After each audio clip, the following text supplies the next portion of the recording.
The sky turned black on a Tuesday morning in May.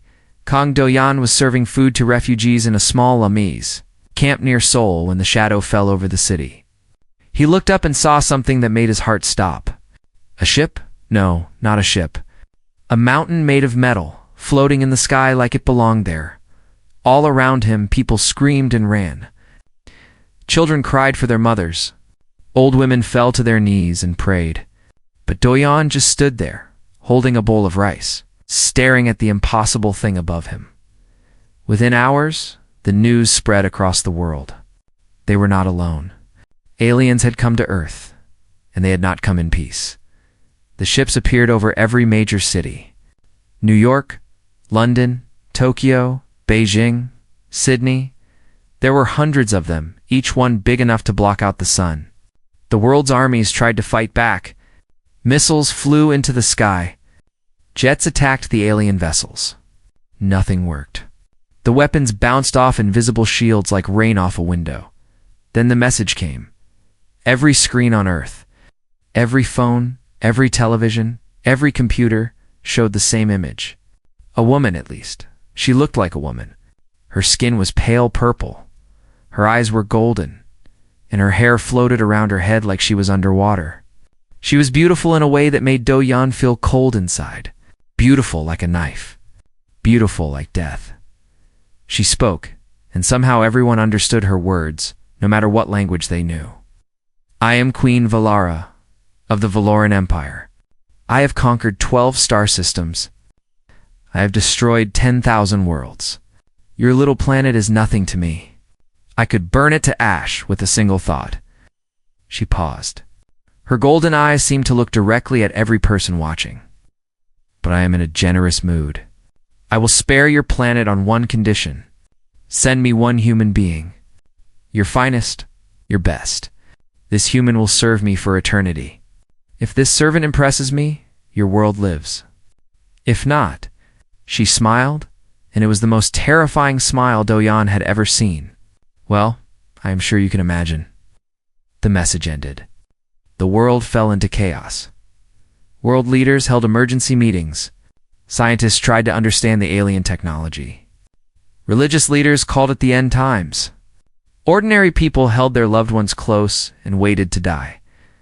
Do-han watched all of this from his small apartment. He had no family to hold. His wife and daughter had died 3 years ago in a car accident. He had been driving. He had survived. Sometimes he wished he had not. The government asked for volunteers. Someone had to go. Someone had to try to save humanity. But who would agree to serve an alien monster forever? Days passed. No one came forward. The queen grew impatient. She destroyed a small island in the Pacific Ocean just to show she was serious.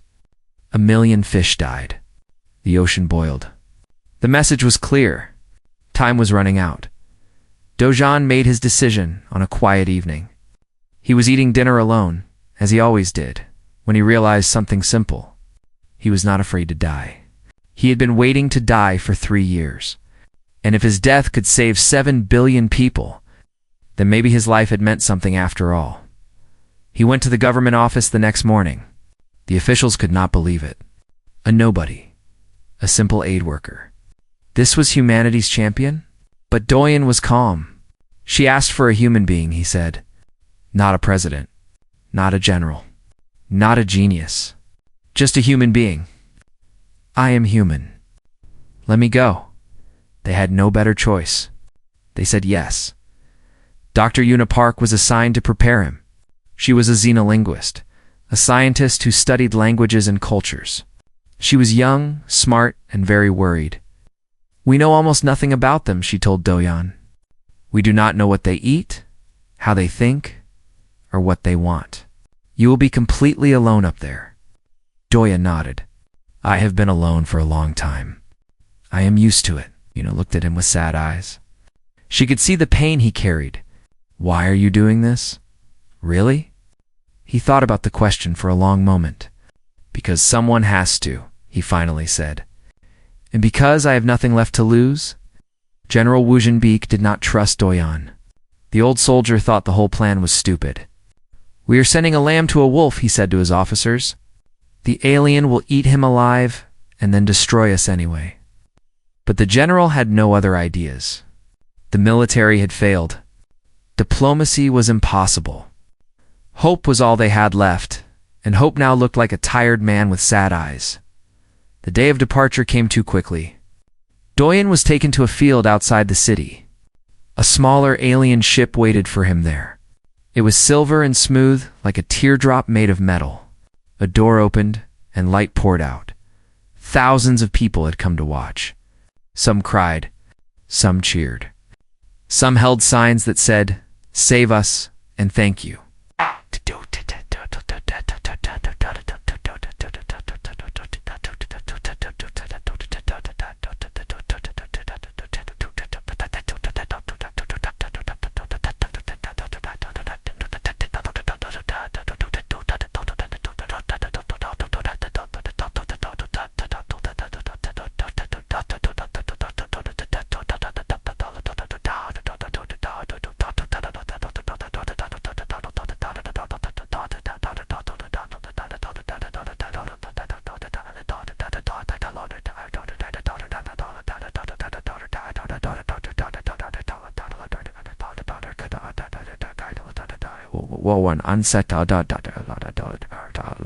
Not fear, not sadness.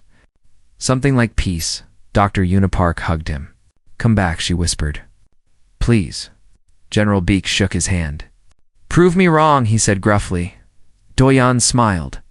It was a small smile, but it was real. "I will try." He walked toward the ship.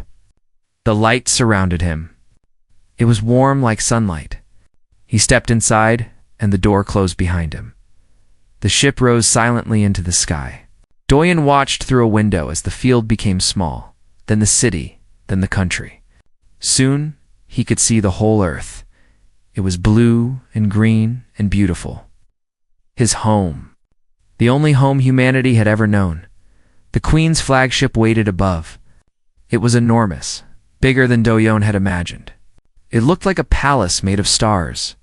As his small ship flew toward it, he felt very small, very human, very alone. But he did not feel hopeless. He pressed his hand against the window and looked at Earth one last time. He thought about his wife and daughter. He thought about the refugees he had served. He thought about all the people down there, waiting, hoping, praying for a miracle. He would be their miracle, or he would die trying. "I will find a way," he whispered to himself. "I do not know how yet, but I will find a way." The flagship swallowed his small ship like a whale swallowing a fish. The last thing Doyen saw of Earth was a tiny blue dot, growing smaller and smaller, until it disappeared among the stars. His journey had begun. The inside of the flagship was nothing like Doyen had expected. He thought it would be dark and cold, full of machines and metal. Instead, it was beautiful. The walls glowed with soft purple light. Strange plants grew in corners, their leaves shimmering like jewels. The air smelled sweet, like flowers from a dream. Guards took him through endless hallways. They were tall creatures, taller than any human, with gray skin and 4 arms. They did not speak to him. They did not even look at him. To them, he was nothing, just another piece of property. Finally, they reached the throne room. Doyen had seen kings and presidents on television before. He had seen palaces and mansions. Nothing prepared him for this. The room was as big as a stadium. The ceiling was made of glass, and through it he could see stars and galaxies spinning slowly. In the center of the room, on a throne that seemed to be carved from a single giant crystal, sat Queen Valara. She was even more terrifying in person. Her golden eyes watched him like a cat watching a mouse. Her purple lips curved into a smile that held no warmth. So she said, "This is what Earth sends me. Their finest. Their best." It was a cold sound, like ice cracking. Doyen said nothing. He stood straight and met her eyes. He would not bow. He would not beg. If he was going to die, he would die standing. The Queen noticed this. Her laughter stopped. She leaned forward on her throne, curious now. "You do not kneel," she said. "Every creature kneels before me. Why do you not kneel?" Do-yan found his voice. It was steady, stronger than he felt. I am here to serve you, as you asked, but I am not here to worship you. Humans do not worship those who threaten them. Silence filled the room. The guards shifted nervously. No one spoke to the queen this way. No one. But Valara did not kill him. Instead, she did something unexpected. She smiled again, but this time it was different. This time, there was a tiny spark of interest in her golden eyes. Interesting, she said. Perhaps you will be less boring than the others. She waved her hand and the guards took him away. Do-yan was given a small room in the lower part of the ship. It was clean but simple. A bed, a table, a window that showed only stars. He was told his duties. He would clean the royal chambers, serve food at royal dinners, and stand silently when the queen wanted to show him off to visitors. He was a trophy. A symbol of Earth's defeat. The first weeks were hard. He worked long hours. The food was strange and tasteless. The other servants ignored him or looked at him with pity. He missed Earth. He missed sunlight and rain and the smell of grass. But Do-yan did not break. He watched. He listened. He learned the Valoran Empire was built on fear. Everyone was afraid of the queen. The guards feared her. The nobles feared her. Even her closest advisors walked carefully around her, never speaking unless spoken to. There was no laughter on the ship. No joy, no love. Just duty and fear and silence. Do-yan began to understand something important. This was not strength. This was emptiness. He made his first friend 3 months into his captivity. Riven was a creature from a planet called Thora. He had 6 arms and blue skin and a face full of scars. He had served the queen for 40 years, ever since his world was conquered. At first, Riven did not trust Do-yan. Humans talk too much, he said. Talk gets you killed here. But Do-yan was patient. He shared his food with Riven. He helped him with his work when no one was watching. Slowly, the old alien began to open up. She feeds on us, Riven told him one night in a dark corner of the ship.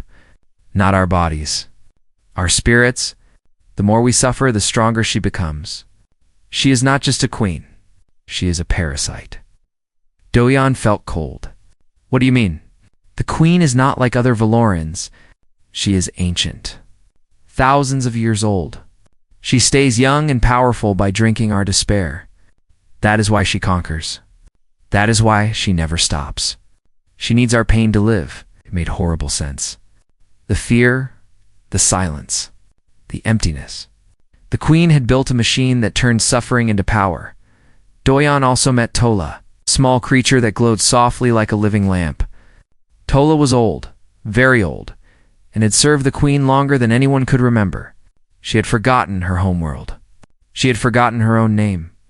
The servants called her Tola, which meant ghost in an old language. Tola was kind in a broken way. She brought Do-yan extra food sometimes. She warned him when the queen was in a bad mood. But there was no light in her eyes, no hope. She had given up long ago. There was no escape, she told him once. There is no rebellion. There is only service. Accept it, little human. It hurts less that way. Do-yan listened, but he did not accept. He could not. Something inside him refused to give up. As months passed, the queen called for him more and more often. She was curious about him. She asked him questions about Earth, about humans, about their history and their wars and their art. Do-yan answered honestly. He told her about human cruelty and human kindness. He told her about their greatest failures and their greatest triumphs. He told her about love and hate, hope and despair. The queen listened with those golden eyes. Sometimes she laughed at him. Sometimes she looked confused. Once he made her angry, and she did not speak to him for a week. But she always called him back one night. After a long conversation about human music, the queen asked him a question that surprised him.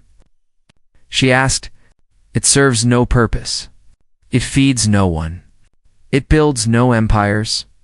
Why do you waste time on such things?" Do-yan thought carefully before answering.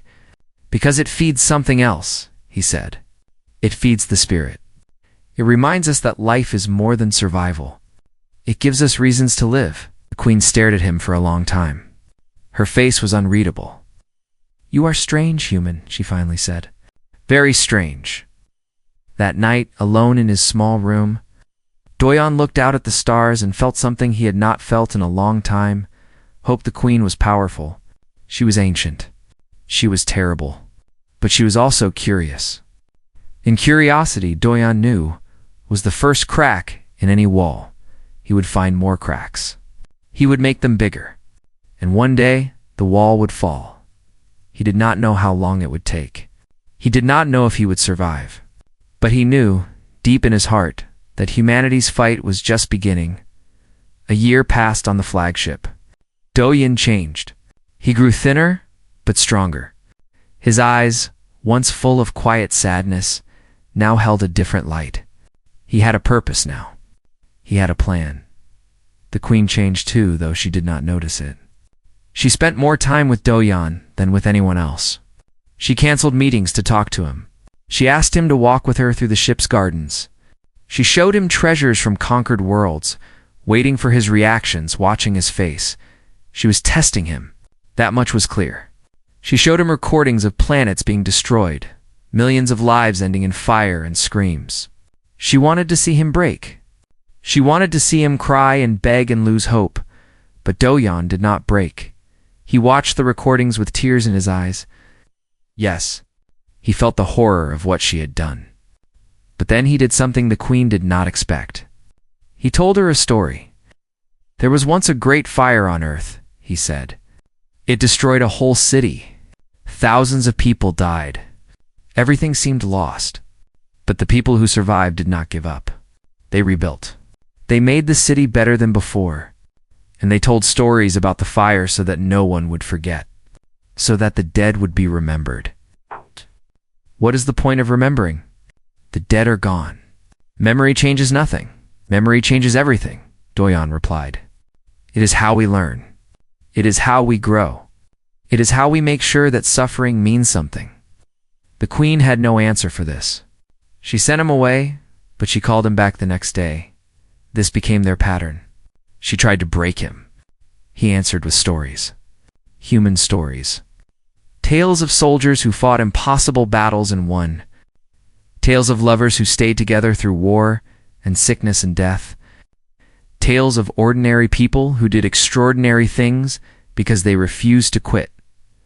The queen had never heard such stories. Her empire had no stories like these. In the Valoran Empire, the strong ruled and the weak obeyed. There was no place for hope or courage or sacrifice.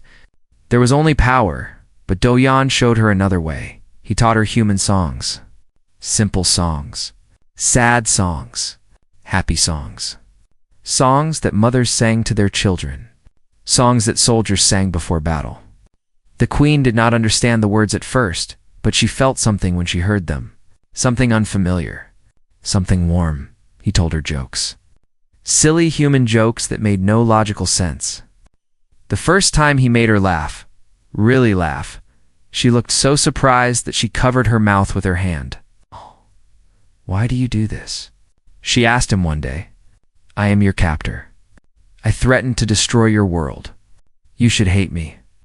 Why do you give me these gifts?" Doyon thought about the question. He had asked himself the same thing many times. "Because hate is easy," he finally said. "Anyone can hate. But understanding is hard, and I think you have never been understood. Not truly. Not in thousands of years." The queen's golden eyes flickered. For just a moment she looked like a lost child rather than a monster. "You know nothing about me," she whispered. "Then teach me," Doyon said. It was a dangerous game. The queen could kill him at any moment. Her advisors certainly wanted her to. They watched Doyon with suspicious eyes. They whispered in corners about the human contamination that was spreading through the ship because Doyon was not just changing the queen, he was changing everyone. The other servants noticed how he talked to them. He looked them in the eyes. He asked their names. He remembered their stories. He treated them like people, not objects. Small things began to happen. Servants started helping each other. They shared food. They shared warmth. They smiled at each other in the hallways. These were tiny rebellions, invisible to the guards and nobles, but they mattered. Duhayan taught Riven a human game called chess.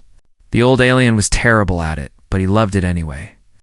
"It is strange," Riven said. "In this game, even the smallest piece can defeat the king. That would never happen in real life." "Maybe it should," Doyen said quietly. He taught Tola a song.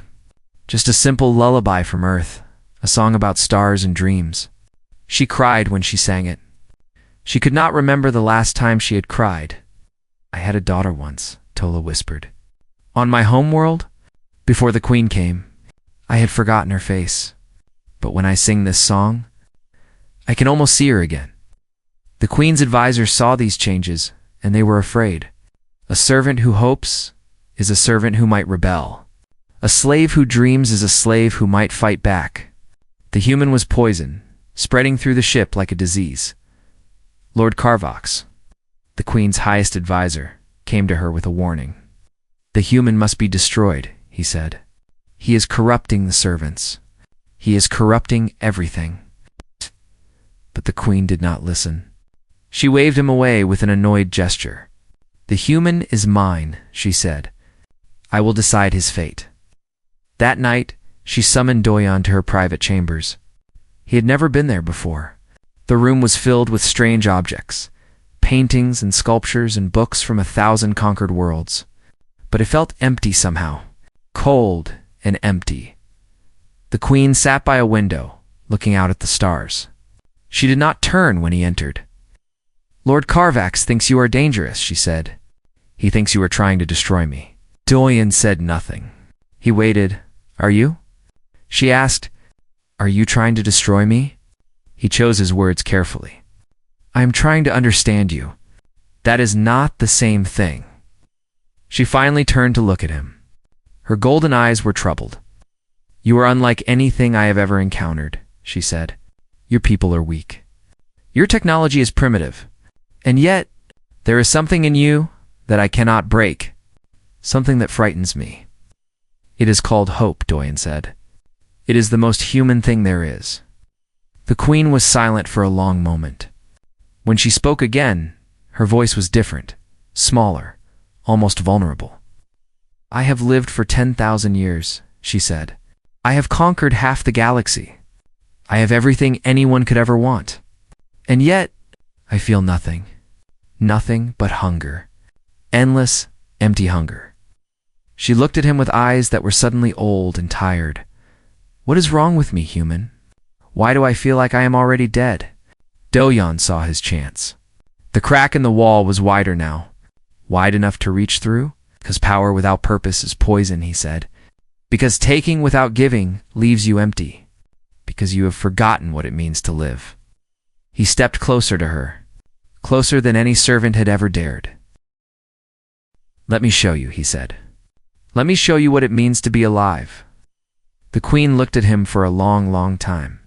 Stars spun slowly outside the window. The ship hummed softly in the silence. Then she did something she had never done before. She nodded. "Show me," she whispered. And Doyan knew that everything was about to change. The uprising began not with a battle cry, but with a song. It started in the lower decks, where the servants lived and worked and suffered. One morning, a young creature from a conquered water world began humming a tune that Doyan had taught her. Another servant joined in, then another. Soon, dozens of voices were singing together, filling the dark hallways with music. The guards did not know what to do. Singing was not forbidden. It was simply something that never happened. They stood confused while the servants worked and sang, their voices growing stronger with each verse. It was a human song, a song about freedom, a song about tomorrow. Lord Carvax heard about the singing and knew immediately where it came from. The human. The poison. He had waited too long. The queen was blind, enchanted by the primitive creature. Someone else had to act. He gathered 5 of his most loyal soldiers. "Find the human," he ordered. "Kill him quietly. Make it look like an accident. The queen must never know. They found Do-yan in the lower decks that night. He was alone, walking through a quiet corridor. The soldiers surrounded him, their weapons drawn. "Human lord," Karvak said with a cold smile. "Your time is ended. You have done too much damage. The queen will mourn you, perhaps, but she will recover. She always does." Do-yan looked at the weapons pointed at him. He was not afraid. He had been ready to die from the beginning, but he felt sad. There was still so much work to do. "You are wrong," he said calmly. "You cannot kill hope by killing me. It has already spread. It will keep spreading, with or without me." Karvax laughed. "Foolish creature. Hope is not real. It is just a word. Now die." He raised his weapon to fire, but the shot never came. Riven appeared from the shadows, 6 arms grabbing 2 of the soldiers and throwing them against the wall. Tola was behind him, small but fierce, her glowing body suddenly bright enough to blind. More servants came. Dozens of them. They poured out of doorways and corridors surrounding the attackers. They had no weapons. They had no training. But they had each other. "You will not touch him," Riven growled. "He showed us how to be alive again. We will not let you take that away." The soldiers hesitated. They had never seen servants fight back. They had never imagined it was possible. In the confusion, Lord Karvax fired his weapon. Not at Do-yan. At Riven, the old alien fell. Blue blood spread across the floor. Do-yan ran to him, holding his broken body. "Riven? No, please." Riven's eyes were dimming, but he smiled. It was the first time Do-yan had ever seen him smile. "It is good," Riven whispered. "To die free. To die fighting. Thank you, human. Thank you for teaching me to hope." He died in Do-yan's arms. Tola screamed. It was a sound of pure rage and grief. Her small body blazed like a star, so bright that the soldiers cried out in pain. In that moment of chaos, the servants attacked. They were not soldiers. They did not know how to fight, but there were hundreds of them, and they no longer cared about dying. Lord Karvax and his men were overwhelmed. Within minutes, it was over. But so was Tola. The effort of shining so bright had been too much for her old body. She lay on the floor next to Riven, her glow fading slowly. Do-yan held her hand. Tears streamed down his face. "You remembered," she whispered. "My daughter. You helped me remember her face. I can see her now. She is waiting for me. Tola, I am sorry. I am so sorry." She smiled, peaceful and beautiful. "Do not be sorry. Be brave. Finish what you started. Save them all." Then she was gone. Do-yan stood slowly. His hands were covered in blue blood and fading light. Around him, the servants waited. They were scared. They were confused, but they were also awake. Truly awake for the first time in generations. "What do we do now?" Someone asked. Do-yan wiped his tears. He looked at their faces. So many different species, from so many different worlds. All of them had suffered. All of them had forgotten what it meant to be free. "We stand together," he said. "We stop working. We stop obeying. We show the queen that her empire is built on sand." The word spread faster than fire. Servants across the entire fleet stopped working. They put down their tools. They refused orders. They sat in hallways and rooms and corridors singing human songs. Waiting, the Valoran Empire had never seen anything like it. The ships could not function without servants. Food was not prepared. Machines were not maintained. Everything began to break down, and Queen Valara began to weaken. Do-yan had learned her secret. She fed on despair. But despair was disappearing. The servants were not afraid anymore. They were hopeful. They believed in something, and that belief was poison to the queen.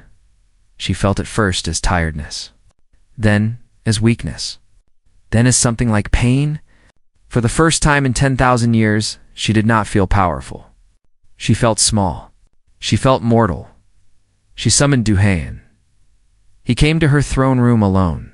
The guards were gone. The nobles were hiding. Only the queen remained, sitting on her crystal throne, looking older than he had ever seen her. "You did this," she said. Her voice was weak. "You turned them against me." "I did not turn them against you," Doyon replied. "I reminded them that they matter, that their lives have value, that they are more than slaves." "You are killing me," she whispered. "Do you understand? Without their despair, I will die. Is that what you want?" Doyon looked at her. He saw the monster who had threatened his world. He saw the conqueror who had destroyed millions. But he also saw something else, a lonely creature, trapped in a prison of her own making. He said, "I do not want you to die." She stared at him in disbelief. "Why not? I am your enemy. I would have destroyed everything you love." He stepped closer. "Because killing you would not save anyone. Another Valoran would take your place. Another empire would rise. The cycle would continue forever." He knelt before her.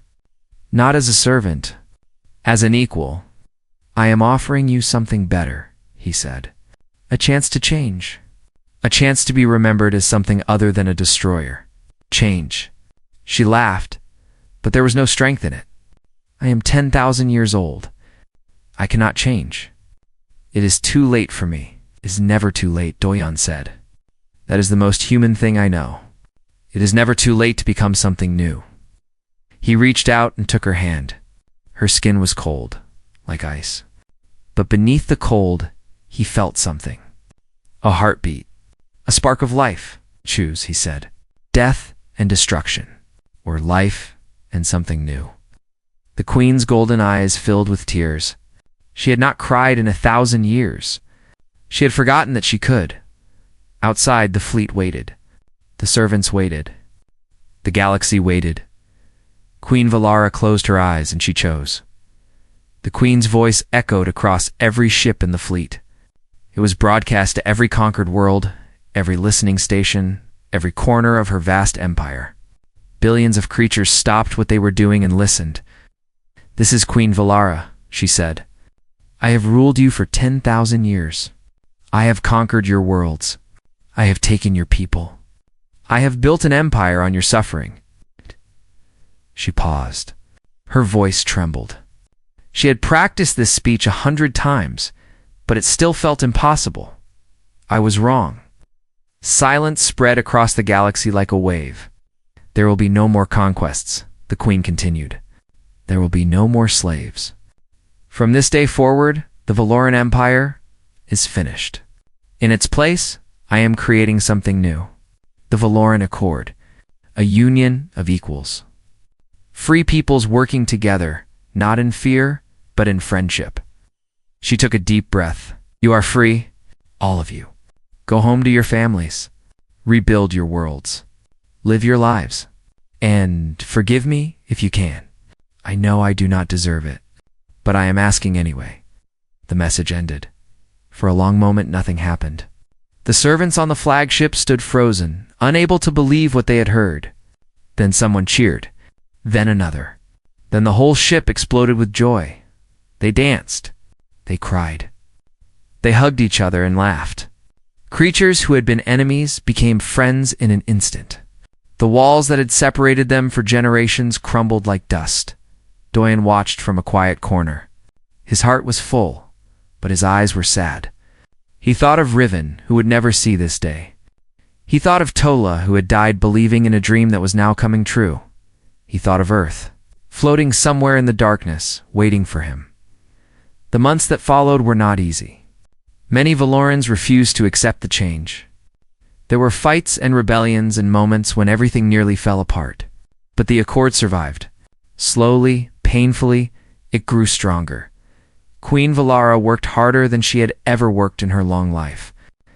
She met with leaders from every conquered world. She apologized to survivors. She helped rebuild what she had destroyed. And every day, she grew a little weaker. Without despair to feed on, she began to age. Her purple skin grew pale. Her golden eyes lost their fire. She was dying, and she knew it. But she did not stop. "I have centuries of evil to undo," she told Dojin one evening. "I cannot waste a single day." 3 years after his departure, Doyan finally returned to Earth. The small ship descended through clouds he had dreamed about every night. He saw oceans and mountains and cities. He smelled rain through the vents.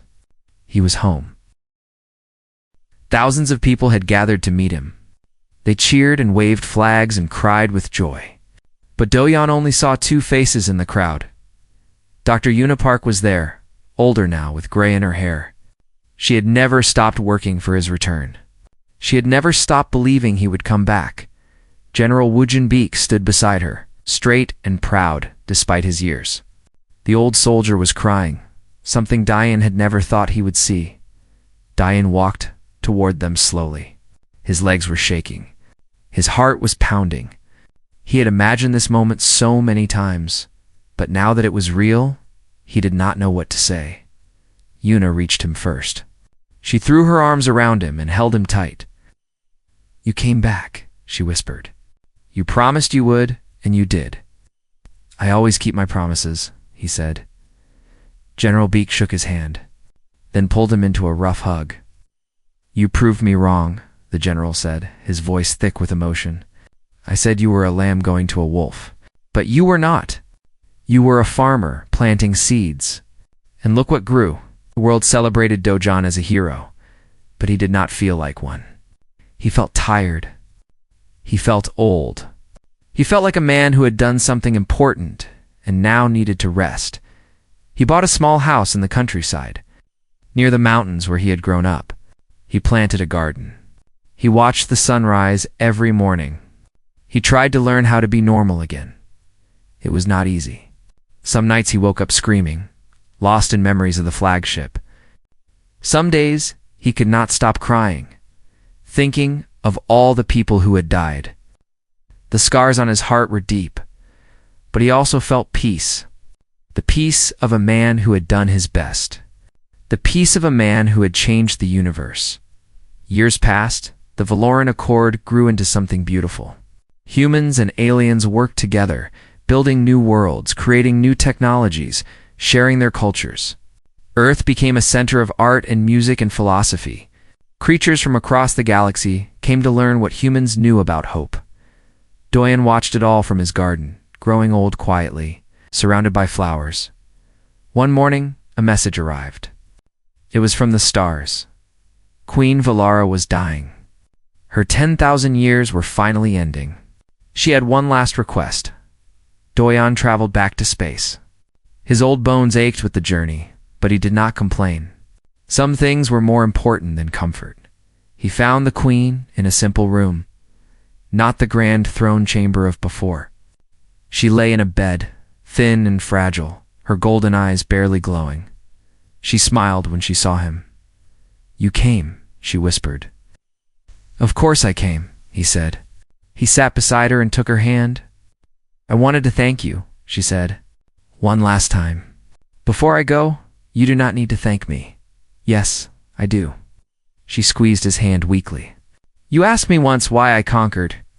I did not have an answer. But I understand now. I was searching for something. Something I did not know how to find. Something I did not know could be given freely." Tears rolled down her aged face. "You taught me what your people call hope," she said. "You taught me that I could change. You gave me 300 years of meaning after 10,000 years of emptiness. That is a gift I can never repay." Doyan held her hand as her eyes closed for the last time. He stayed with her until her breathing stopped. Then he wept for her, for the monster she had been and the woman she had become. He returned to Earth. More years passed. Doyan grew very old. His hair turned white. His hands shook, but his eyes still held that quiet light, the same light that had saved a world. One afternoon, a group of children visited his garden. They were studying history in school. Their teacher had brought them to meet the man who changed everything. A little girl tugged at his sleeve. She had curious eyes and a missing front tooth.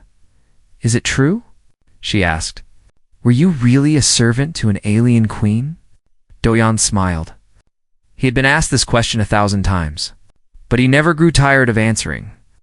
"No," he said gently. "I was never a servant. Then what were you?"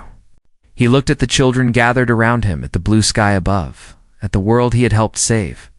He thought of Riven and Tola and Queen Valara. He thought of everyone who had believed in him. "I was a teacher," he said. "I taught people how to hope." The little girl nodded, satisfied with the answer. Doyen leaned back in his chair and closed his eyes. The sun was warm on his face. Birds sang in the trees.